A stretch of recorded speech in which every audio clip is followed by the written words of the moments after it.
No coração empoeirado da Paraíba, o ano de 1895 pesava como o sol inclemente sobre a terra rachada. Dentro de um tribunal improvisado, o ar era uma mistura densa de poeira, suor e um silêncio tão profundo que se podia ouvir a justiça morrendo. No sertão, a lei sempre teve um dono, mas o que acontece quando a justiça, humilhada e exausta de ser cega, finalmente decide escolher um lado e abrir os olhos para a vingança? Continue assistindo para descobrir o nascimento de uma aliança forjada no desespero e aproveite para se inscrever, pois histórias de coragem como esta precisam ecoar. E nos diga nos comentários: você acredita que a verdadeira justiça pode nascer de um ato de ilegalidade? O ambiente era uma prisão sensorial. O cheiro de couro cru e fumo de rolo misturava-se ao odor azedo do medo que emanava dos corpos apertados nos bancos de madeira áspera. Lá fora, o sol transformava o mundo em uma miragem branca e vibrante, mas ali dentro, a penumbra era cortada apenas por fachos de luz que revelavam partículas de poeira dançando em uma coreografia lenta e fúnebre. O poder na sala não vinha do malhete do juiz, mas do peso da presença do coronel Ramiro Bastos, cuja autoridade era a única constituição válida naquela região esquecida por Deus e pelo governo, um lugar onde a vida valia menos que um copo de água fresca. No centro daquele palco de humilhação estava o juiz Arthur de Almeida, um homem da capital, cujos ternos de linho e ideais de retidão eram agora um disfarce esfarrapado para sua covardia. Seus olhos evitavam encontrar os de Elisa Medeiros, a viúva de preto, cujo luto não se manifestava em lágrimas, mas em uma rigidez de granito, uma estátua de dor e ódio silencioso. E ao fundo, quase oculto nas sombras, o coronel Ramiro Bastos observava tudo. Seu rosto impassível era a máscara de um déspota que se deliciava com a orquestração da miséria alheia, sabendo que cada personagem ali desempenhava o papel que ele havia escrito. A promessa narrativa daquele dia não era de justiça, mas de sua profanação. O julgamento do assassino, confesso, de Antônio Medeiros, morto por se recusar a ceder o único poço de suas terras, era uma farsa grotesca desde o início. O dilema que selaria o destino de todos na sala era simples e brutal. Uma injustiça que clamava aos céus, mas que seria sancionada por um homem da lei. O tribunal não estava ali para julgar um crime, mas para oficializar um roubo e abençoar um assassinato. E o silêncio da população era a prova de que a esperança já havia sido enterrada há muito tempo, junto com seus mortos. O juiz pigarreou, o som seco ecoando como um tiro no silêncio sepulcral. Ele segurava o papel com mãos trêmulas, a sentença que não era sua, mas do coronel. Cada palavra que ele se preparava para proferir era um prego em seu próprio caixão moral. A plateia prendeu a respiração, não por suspense, mas para testemunhar o ritual de submissão. O capanga do coronel, posicionado estrategicamente perto da única saída, moveu a mão sutilmente para perto do cabo de seu revólver, um gesto mínimo, mas que gritava mais alto que qualquer lei escrita. Aquele era o verdadeiro tribunal, e a sentença já estava decidida. Com a voz embargada pela vergonha, Arthur de Almeida declarou o réu inocente por falta de provas. Uma mentira tão descarada que o ar pareceu ficar ainda mais rarefeito. As palavras flutuaram no ar como veneno, e o som de um riso baixo e debochado do assassino agora livre foi a pontuação final daquela peça teatral macabra. O juiz sentiu o peso de centenas de olhares sobre si, não de acusação, mas de desprezo. Ele não era um representante da lei. Era apenas mais uma ferramenta nas mãos do coronel Ramiro, um fantoche que acabara de realizar seu número mais humilhante. A sua honra se desfez em pó, misturando-se à poeira daquele chão. Elisa Medeiros não se moveu. Ela não gritou, não chorou, nem amaldiçoou. Lentamente, ela se levantou e seu corpo magro pareceu crescer, preenchendo o espaço com uma dignidade feroz. Seus olhos, secos e negros como a noite do sertão, atravessaram a sala e cravaram-se diretamente nos do coronel Ramiro. Naquele instante, um pacto mudo foi selado, não de paz, mas de guerra. A lei dos homens havia falhado de forma espetacular. E naquele exato momento nascia uma nova lei, a da viúva. Uma justiça proibida começava a ser escrita não com tinta, mas com a promessa de pólvora e sangue. Na solidão poeirenta de seus aposentos, com o eco da sentença humilhante ainda reverberando em sua mente, Arthur de Almeida sentiu o peso de uma vida inteira desabar sobre seus ombros. Aquele fracasso não era apenas um erro profissional, mas a traição de cada passo que o trouxera até ali. Uma mancha indelével no tecido de sua existência.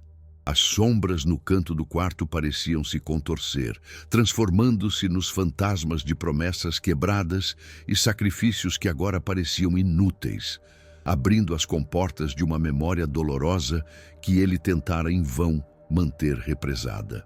Ele se lembrou de sua infância em Recife, não em berço de ouro, mas em um lar onde os livros eram o maior tesouro. Seu pai, um modesto escrivão de cartório, ensinou-lhe que a lei era a arquitetura da civilização, a única força capaz de erguer uma nação justa sobre os alicerces do caos. O cheiro de papel velho e maresia era o perfume de sua juventude, e em cada página de código que devorava, ele via a promessa de um mundo ordenado, um ideal, pelo qual valeria a pena dedicar cada respiração de sua vida. Foi nesse mundo de letras e ideais que ele conheceu Helena, cujo riso parecia ter o poder de silenciar as tempestades do Atlântico. Ela era a cor em sua vida em preto e branco, a melodia em seu silêncio estudioso. Ele se recordava vividamente do dia em que a pediu em casamento sob um flamboyante carregado de flores, prometendo-lhe não riquezas, mas uma vida de honra. Uma família construída sobre os pilares da retidão e da verdade. Ela, com os olhos brilhando, aceitou o pacto, sem saber o quão caro aquele ideal lhes custaria. Os primeiros anos foram uma sucessão de noites em claro, ele debruçado sobre livros de jurisprudência, ela costurando para ajudar nas despesas, o aroma do café forte sendo o combustível que os mantinha em movimento. Cada pequena vitória dele nos estudos era uma celebração silenciosa para os dois. Ele abdicou do convívio com amigos, das festas, dos pequenos prazeres da juventude, enquanto Helena abdicava de vestidos novos e de uma vida mais confortável. Tudo investido no altar daquele sonho compartilhado de um futuro onde ele seria um magistrado respeitado. O nascimento de Sofia, a filha deles, foi a materialização de todas as suas esperanças. Ao segurar aquele ser minúsculo em seus braços pela primeira vez, Arthur sentiu o peso de sua promessa se multiplicar. Não se tratava mais apenas de um ideal abstrato, mas de construir um mundo seguro e justo para ela. Ele jurou para aquele pequeno punhado de vida que sua mão jamais assinaria uma injustiça, que sua voz jamais se calaria diante da tirania, criando para ela um legado de coragem. As memórias dos aniversários de Sofia eram agridoces. Ele se lembrava de passar uma noite inteira, após um dia exaustivo de trabalho, tentando montar uma casa de bonecas que comprara com suas parcas economias. Suas mãos, mais afeitas a canetas do que a ferramentas, estavam cheias de farpas, mas o sorriso dela na manhã seguinte foi a recompensa que apagou todo o cansaço. Eram esses pequenos atos, esses sacrifícios invisíveis, que teciam a tapeçaria de seu amor pela família, um amor que ele mal sabia que logo seria testado pelo destino. A doença de Helena chegou como uma névoa sutil, um cansaço persistente, uma palidez que ele teimava em atribuir ao excesso de trabalho. Mas a névoa se adensou, tornando-se uma tempestade que arrancou a cor de suas vidas. O cheiro de jasmim que sempre a acompanhava foi substituído pelo odor estéril de remédios e desinfetante. Sua luta pela justiça nos tribunais se tornou uma batalha desesperada e sussurrada nos corredores de um hospital, uma guerra que ele estava perdendo. Em seu leito de morte, com a voz frágil como uma folha seca, Helena lhe fez um último pedido. Ela não pediu que ele cuidasse de Sofia, pois sabia que ele o faria. Ela pediu que ele se mantivesse fiel ao homem por quem ela se apaixonara, o homem que acreditava na lei acima de tudo, que ele honrasse o nome da família não com poder, mas com integridade. A promessa, selada com uma lágrima silenciosa, tornou-se o evangelho que guiaria seus passos dali em diante.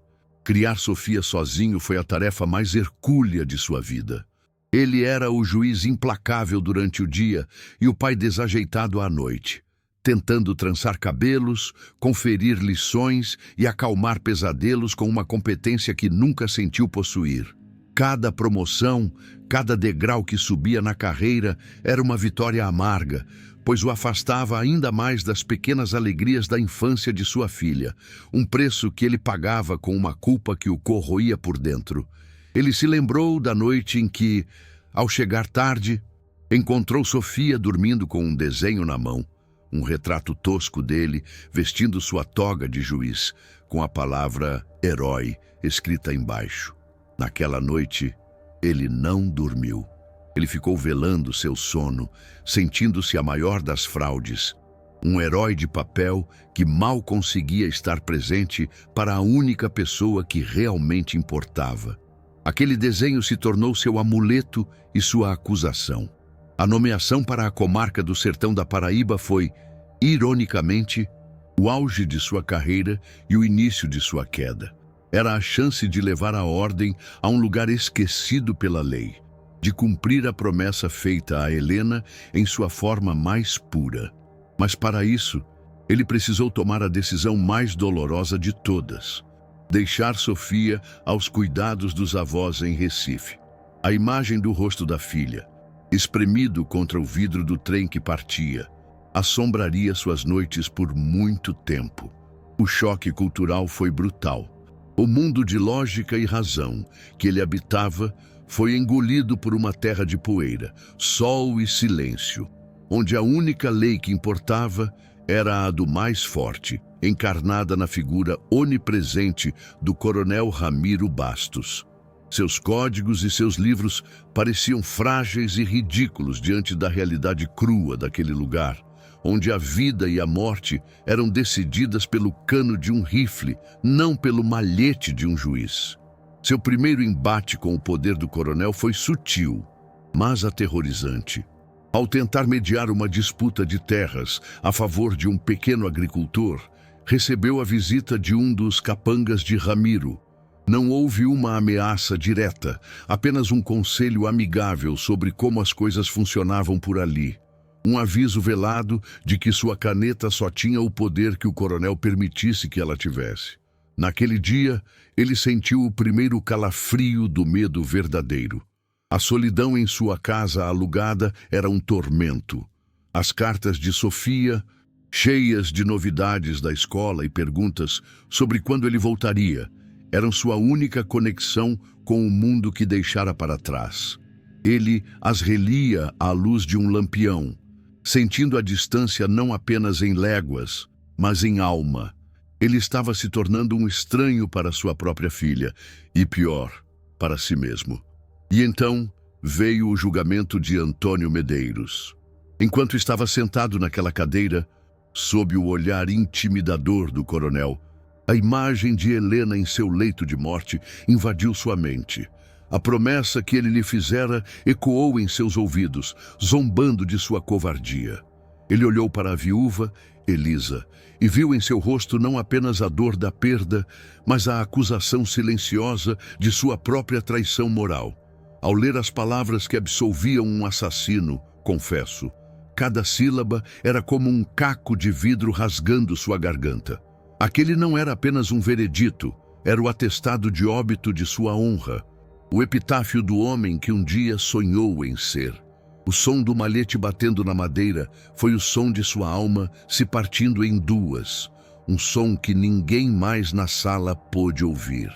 Ele contrastou a imagem da dignidade feroz de Elisa Medeiros, de pé em meio à sua dor, com a memória de sua própria impotência diante da morte de Helena.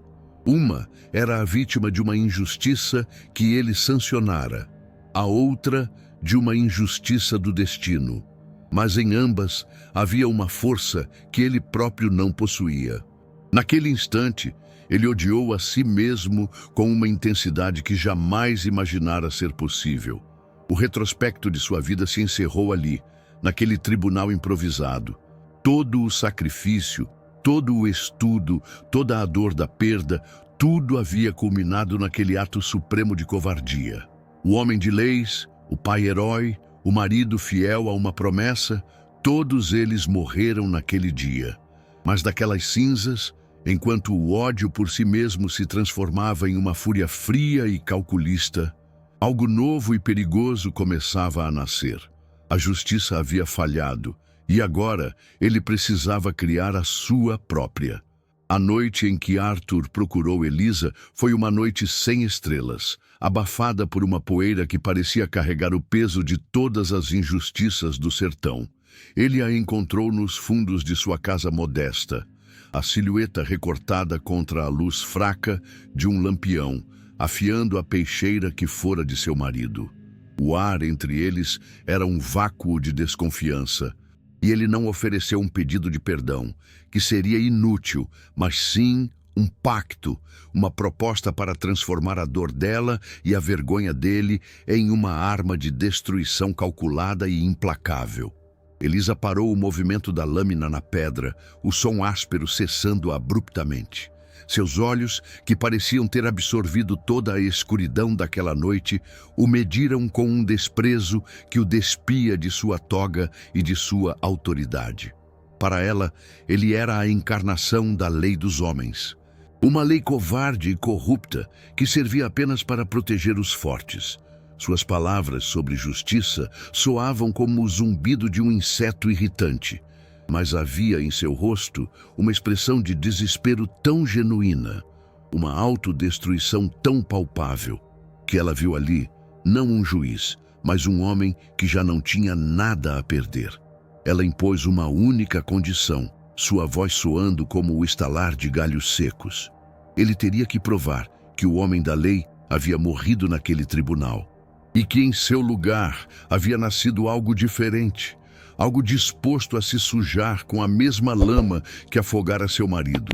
Assim, a aliança foi selada, uma trindade profana formada pela mente estratégica de Arthur, pelo conhecimento visceral de Elisa sobre a terra e seus segredos, e pela lealdade silenciosa e mortal de Isidoro, o velho vaqueiro que jurara proteger a família Medeiros até seu último suspiro. A primeira fase do plano os lançou nas sombras, transformando as noites sem lua em seu domínio.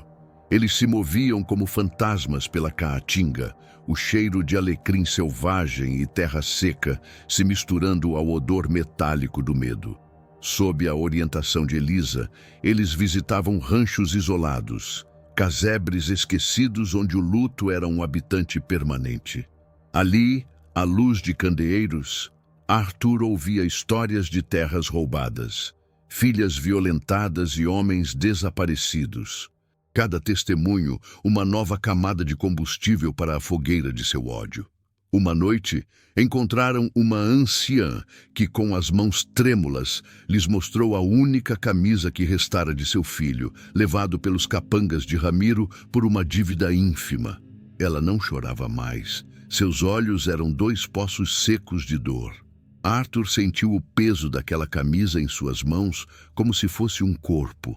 De volta ao esconderijo, sua caligrafia elegante, antes usada para redigir sentenças vazias, agora preenchia as páginas de um caderno com uma fúria precisa, transformando a dor daquela gente em um documento de acusação que um dia ecoaria como um trovão. Eles rapidamente entenderam que as palavras, por mais poderosas que fossem, precisavam de um eco de violência para serem ouvidas pelo coronel. A sabotagem começou de forma sutil, quase como um ato da natureza. Uma cerca cortada durante a noite, permitindo que o rebanho faminto de um vizinho invadisse e devorasse a pastagem mais verde de Ramiro. Foi um golpe pequeno, mas que semeou a primeira semente da desordem no império do coronel. Um sussurro de que seu controle absoluto estava começando a rachar.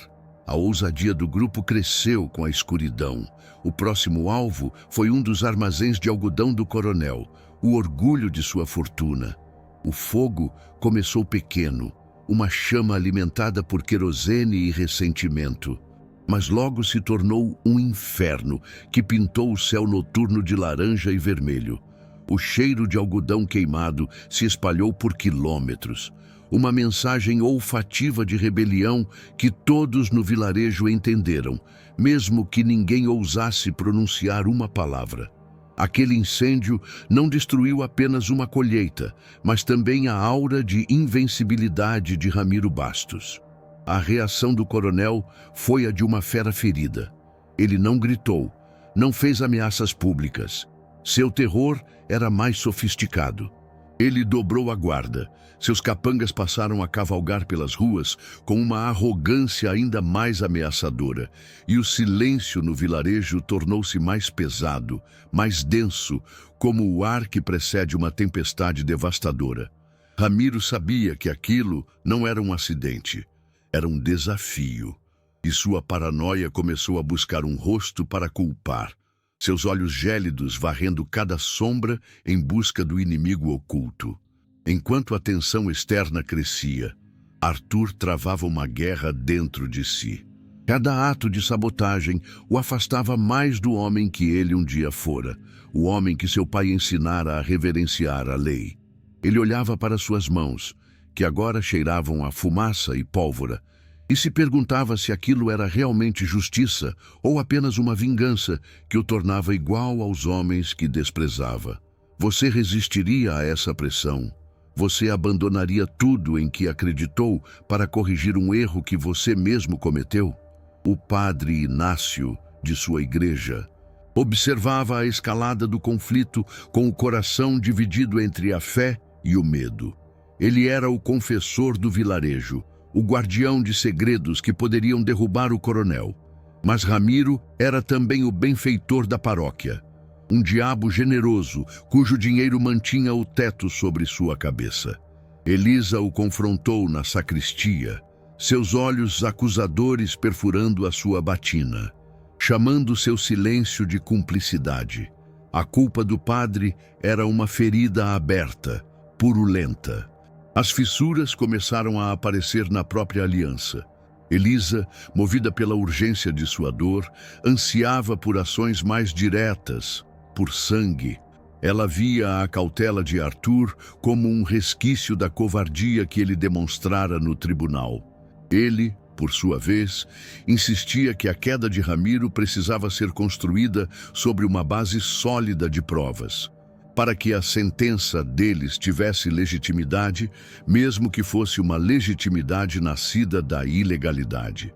Isidoro, com sua sabedoria silenciosa, era a ponte que impedia que os dois se destruíssem. Sentindo a rede se fechar, Ramiro Bastos decidiu pescar seus inimigos.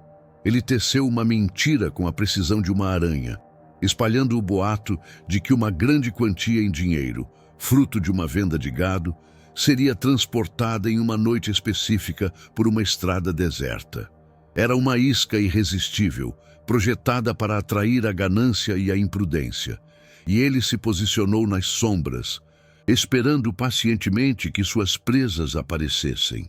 Juvencio, um dos capangas mais jovens, ouviu o plano. A imagem de um ato de crueldade recente ordenado pelo coronel, a tortura de um pequeno agricultor por uma dívida, ainda assombrava seus sonhos. A consciência, um órgão que ele pensava ter perdido, começou a doer. Em um ato de coragem desesperada, ele tentou fazer chegar um aviso a Elisa, uma mensagem anônima deixada em um local combinado. Mas o tempo corria contra ele. e o destino já havia lançado seus dados. A armadilha funcionou à perfeição. Acreditando na informação, Elisa e Isidoro prepararam uma emboscada para tomar o dinheiro que, em sua visão, pertencia ao povo. Mas, ao invés de um carro de valores, encontraram um círculo de rifles apontados para eles. O tiroteio que se seguiu foi breve e brutal. Na confusão e na escuridão, Elisa conseguiu escapar por um triz, mergulhando na vegetação espinhosa. Mas Isidoro, ao cobrir sua retirada, foi atingido e capturado. O silêncio que se seguiu foi mais aterrorizante que o som dos disparos. O que aconteceu a seguir foi o teatro do terror de Ramiro. Na manhã seguinte, Isidoro foi amarrado ao tronco de uma árvore seca na praça central, seu corpo marcado pela tortura da noite anterior. Ele não gritava, sua resistência era silenciosa, o que enfurecia ainda mais o coronel. A população foi forçada a assistir, a ver o preço da desobediência. Cada gemido contido de Isidoro era um prego no caixão da esperança de todo o vilarejo. Para o padre Inácio, aquela visão foi a gota de sangue que fez transbordar o cálice de sua covardia. A imagem do corpo sofrido de Isidoro, um homem bom e justo, exposto como um animal, quebrou algo dentro dele. Aquele sacrifício não podia ser em vão. Naquela noite, vencendo um terror que o fazia tremer da cabeça aos pés, ele pegou um livro de capa de couro escondido sob o altar e correu para o esconderijo de Arthur. Com as mãos trêmulas, ele entregou o livro. Não era uma Bíblia, mas o livro-caixa secreto da paróquia, o diário financeiro do inferno de Ramiro Bastos. Ali, com a caligrafia orgulhosa do coronel, estavam registradas todas as doações que mascaravam pagamentos por assassinatos, grilagem de terras e extorsões. A prova definitiva, o documento que transformaria a sentença do sertão de uma peça de retórica em uma arma letal, estava finalmente em suas mãos. A prova definitiva está em suas mãos. Mas o preço foi a vida de um homem leal. Continue assistindo para ver como a caneta de um juiz e a coragem de uma viúva se preparam para o confronto final. Aproveite para se inscrever e não perder o desfecho desta saga de justiça proibida. E comente, você acha que o sacrifício de um inocente pode justificar a queda de um tirano? Arthur e Elisa olharam para o livro aberto entre eles. O luto por Isidoro era uma brasa ardente em seus corações. Mas agora, essa dor se misturava a uma certeza gélida. O jogo de gato e rato havia acabado. O coronel, ao torturar Isidoro, certamente descobrira sobre a aliança, sobre o juiz que o traíra. A guerra não seria mais travada nas sombras. Com a mão firme, impulsionada pela fúria e pela dor, Arthur começou a redigir os últimos parágrafos da sentença, cada palavra um golpe de martelo. Eles não se prepararam para fugir, mas para resistir. Sabiam que Ramiro viria atrás deles, especificamente atrás de Arthur, para fazer dele o exemplo final. A pequena igreja do vilarejo, o lugar onde o padre havia escondido a verdade por tanto tempo, seria o palco do último ato. As velas seriam acesas não para uma missa, mas para um julgamento final, onde a justiça proibida seria finalmente lida em voz alta, mesmo que o preço fosse a própria vida. A tempestade desabou sobre o sertão como o juízo final, uma cortina de água e vento que açoitava a terra seca e prometia lavar o mundo de seus pecados ou afogá-lo de vez. Dentro da pequena igreja, o ar era uma mistura sagrada e profana de cera derretida, incenso velho e o cheiro metálico de medo. Arthur de Almeida, de pé diante do altar, não segurava uma Bíblia, mas o caderno que continha a sentença proibida, seu coração batendo no ritmo dos trovões que ecoavam lá fora, cada relâmpago iluminando brevemente os rostos tensos dos poucos homens que ousaram se juntar a eles. Elisa Medeiros estava posicionada perto de uma janela lateral, a velha garrucha de seu marido pesando em suas mãos como o mundo. Seus olhos varriam a escuridão lá fora, buscando o movimento que anunciaria a chegada do diabo. Ela não sentia medo, apenas uma calma gélida, a tranquilidade de quem já perdeu tudo e agora só tem um propósito. Cada gota de chuva que escorria pelo vidro sujo parecia uma lágrima pelo homem que ela amou e pelo homem que ela estava prestes a matar. Uma absolvição antecipada por um crime que para ela era o mais puro ato de justiça. Os poucos sertanejos que os seguiram se espalharam pelas sombras da nave, armados com facões gastos e espingardas de caça. Suas respirações suspensas no silêncio entre os relâmpagos. Eles não eram soldados, eram agricultores, vaqueiros, homens cujas mãos conheciam a terra, não o gatilho, mas em seus olhos ardia a mesma chama de desespero que unira o juiz e a viúva. A convicção de que morrer de pé era a única forma de viver que lhes restara. A igreja não era mais uma casa de Deus, era uma fortaleza sitiada. A porta principal se abriu com um rangido que cortou o som da chuva. Uma ferida no silêncio tenso. A figura corpulenta do coronel Ramiro Bastos preencheu o vão, sua silhueta recortada contra um relâmpago distante. Ele não estava sozinho. Empurrava à sua frente o padre Inácio, o cano de um revólver pressionado contra a têmpora do homem trêmulo. O sorriso do coronel era uma fenda de crueldade em seu rosto molhado pela chuva, o olhar de um predador que finalmente encurralou sua presa. Ele arrastou o padre pelo corredor central, o som de suas botas no piso de pedra ecoando como uma marcha fúnebre.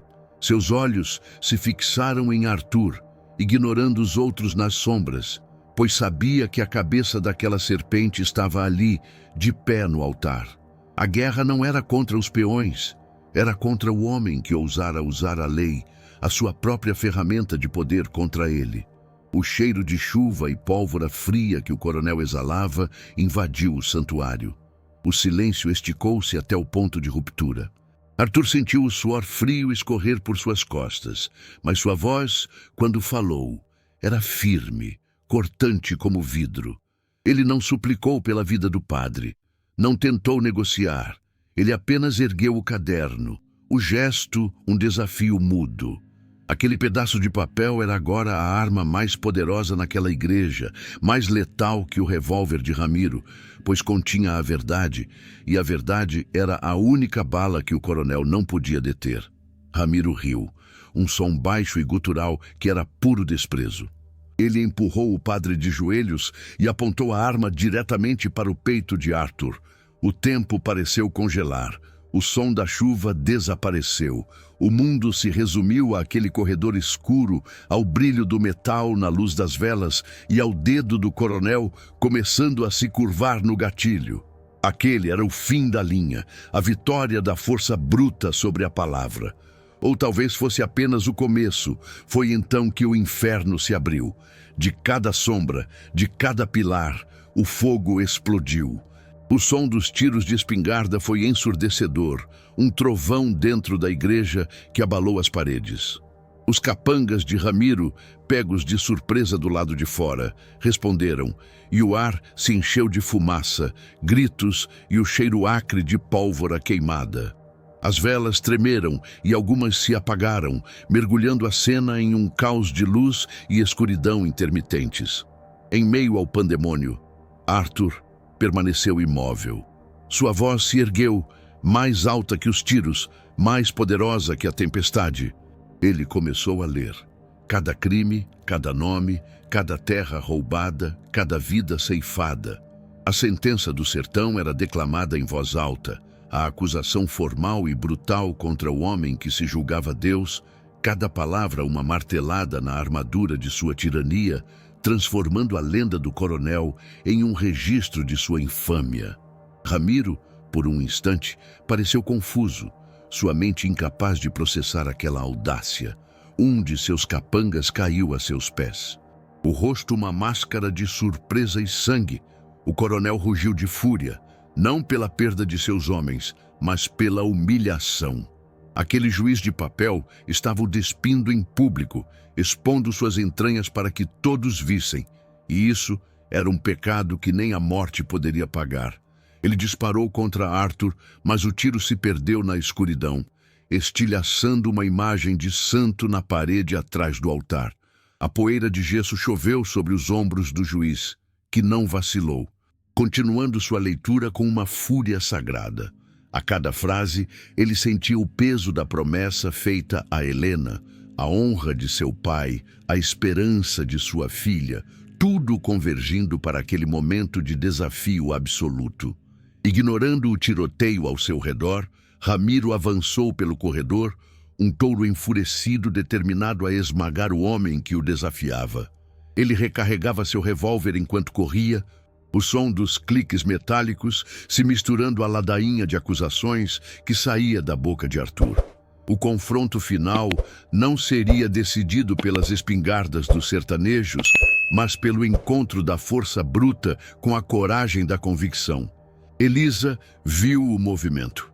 Ela viu o ódio nos olhos de Ramiro, a intenção assassina em cada passo. O mundo se afunilou para ela. O caos ao redor se tornou um zumbido distante. Havia apenas aquele homem, o assassino de seu marido, e a arma que pertencera a Antônio em suas mãos.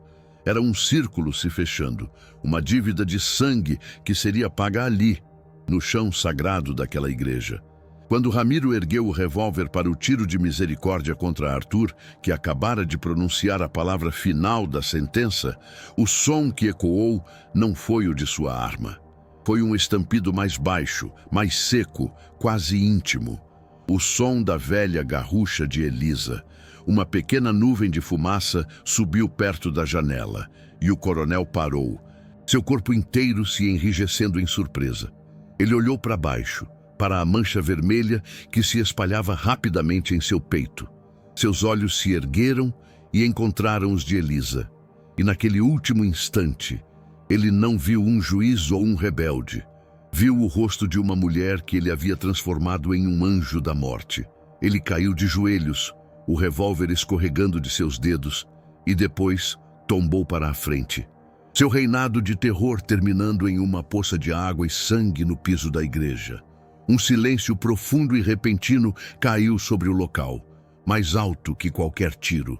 A chuva lá fora começou a diminuir, transformando-se em uma garoa fina. Os sertanejos sobreviventes olhavam para o corpo do coronel, incrédulos, como se esperassem que ele se levantasse a qualquer momento. Mas ele não se moveu. O tirano estava morto, e a justiça proibida havia sido cumprida. Arthur desceu os degraus do altar, o caderno ainda em sua mão. Seus olhos encontraram os de Elisa através da fumaça. Não havia triunfo em seus rostos, apenas o vazio exausto de quem atravessou o inferno. Eles haviam vencido, mas o preço fora pago em almas. A liberdade que acabavam de conquistar tinha o gosto amargo de cinzas e o cheiro de morte. A vitória deles não seria celebrada com hinos, mas com a fuga iminente. Eles eram agora os foragidos, os criminosos aos olhos da lei que inevitavelmente viria da capital. Se este ato de desespero foi a única justiça possível, o que isso diz sobre o mundo em que vivemos? Se você acredita que a coragem deles reescreveu a história, apoie nosso canal para que mais legados como este não sejam esquecidos. A imagem final daquela noite não foi a do corpo do coronel, mas a do juiz e da viúva, parados no meio da carnificina, unidos por um pacto de sangue e dor, sob o olhar silencioso dos santos de gesso estilhaçados. A sentença fora lida, a pena fora executada, e o sertão, pela primeira vez em muito tempo, podia respirar um ar que não era sufocado pelo medo, mesmo que fosse apenas por uma noite. O silêncio que se seguiu à morte do coronel foi mais denso e pesado que a tempestade que agora amainava. Dentro da igreja, o cheiro de pólvora, cera queimada e sangue criava uma atmosfera irrespirável. O ar sagrado profanado pela justiça dos homens. Não havia celebração nos olhos de Arthur e Elisa, apenas a vastidão cinzenta da exaustão e o peso das vidas perdidas, a de Isidoro e a dos outros sertanejos que ousaram se levantar. Eles haviam arrancado a cabeça da serpente, mas seu veneno ainda impregnava as paredes e o solo daquele vilarejo. E a vitória, conquistada com tanta dor, era uma ferida aberta que talvez nunca cicatrizasse completamente. Eles sabiam que o tempo era um inimigo tão implacável quanto Ramiro Bastos. A lei dos homens da capital não tardaria a chegar, não para celebrar a libertação de um povo, mas para caçar os assassinos de um homem poderoso. Não haveria julgamento justo para eles, apenas a forca ou a prisão perpétua. Antes que os primeiros raios de sol tocassem a terra lavada pela chuva, Arthur e Elisa desapareceram. Engolidos pela imensidão da caatinga, que agora era seu único refúgio e sua única testemunha. Eles não deixaram rastros, apenas uma lenda, tornando-se fantasmas em sua própria história, foragidos de um mundo que não estava preparado para a justiça que eles ousaram executar. A história daquela noite não foi impressa em jornais ou registrada em documentos oficiais. Ela se tornou algo mais duradouro e poderoso. Uma lenda sussurrada ao pé do fogo. Uma canção de cordel entoada nas feiras. Um mito de resistência que alimentou a alma do sertão por gerações.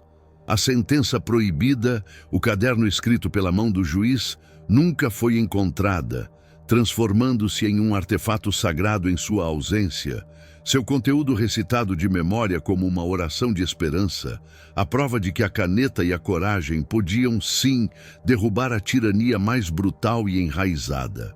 O sertão não se tornou um paraíso da noite para o dia.